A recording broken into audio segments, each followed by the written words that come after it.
আসসালামু আলাইকুম। আজ পাতি রাজাকার হিসেবে কিছু কথা বলতে আসলাম। সকাল সন্ধ্যা ব্লকেট কর্মসূচি ঘোষণা করেছে। কোটা সংস্কারের দাবিতে রাজধানী সহ সারা দেশে বাংলা ব্লকেট কর্মসূচি। সরকারি চাকরিতে কোটা সংস্কারের দাবিতে আজ বাংলা ব্লকেট কর্মসূচি পালন করবে শিক্ষার্থীরা। সরকারি চাকরিতে কোটা বাতিলের দাবিতে আজ থেকে সর্বাত্মক ছাত্র ধর্মঘটের ঘোষণা দিল।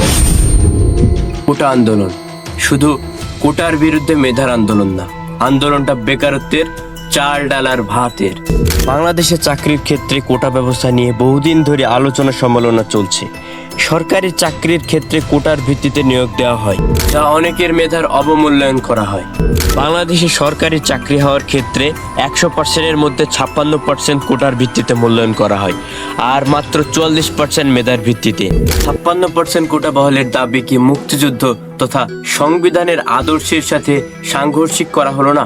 বাংলাদেশ স্বাধীন হওয়ার পর 1972 সাল থেকে কোটা প্রথা চালু হয়। তখন বাংলাদেশের জেলার সংখ্যা ছিল মাত্র 17টি।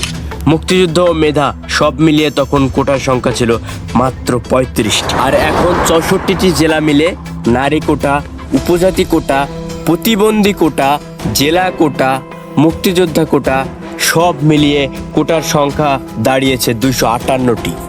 পৃথিবীর আর কোনো দেশেও এত বেশি কোটার সংখ্যা নেই। আমাদের প্রতিবেশী রাষ্ট্র ভারতেও কিন্তু কোটার প্রথা চালু আছে।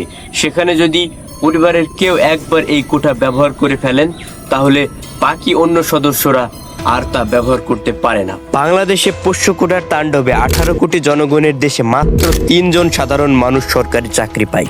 কোটার বিরুদ্ধে এই গণজোয়ার, এই আন্দোলন শুধুমাত্র মুক্তিযোদ্ধা কোটা বাতিলের না, মুক্তিযোদ্ধা কোটা সহ এখনই সময় সব কোটা সংস্কার করার। চাকরির পরীক্ষায় 186 পেয়েও প্রথম হয়েও চাকরি না পাওয়া যুবকটি জানে মগজ ভর্তি মেধা নিয়েও শূন্য পকেটের দায়ে কেন রাস্তায় রাস্তায় স্লোগান দিতে হয়। বছরের পর বছর বিসিএসের পিছনে নিজের বেকার জীবনকে উৎসর্গ করা মানুষটির পরিবারই জানে কেন চিৎকার করে গলা ফাটিয়ে বলতে হয় মেধা আছে, খালি একটা চাকরি চাই। অনগ্রসর পরিবারের হাল ধরতে কোটা হলো সরকারের পক্ষ থেকে সাপোর্ট, যা একবার ব্যবহারযোগ্য। তাহলে আমাদের দেশের কোটার সিস্টেম কি সেইভাবে বিবেচনা করে দেখা যায় না? সবশেষে আমি বলতে চাই, আমার ভাই ও বোনদের উপর হাত তুলেন না, তাদের রক্ত ঝরায়েন না। তারা তো কোনো দোষ করেনি, তারা তাদের যৌক্তিক দাবি আদায়ের স্বার্থে রাজপথে নেমেছে। তাদের দাবি তো কোনো অযৌক্তিক নয়। আর আমার ভাই ও বোনেদের মেধার 56% কোটা দিয়ে কেটে নেবেন না।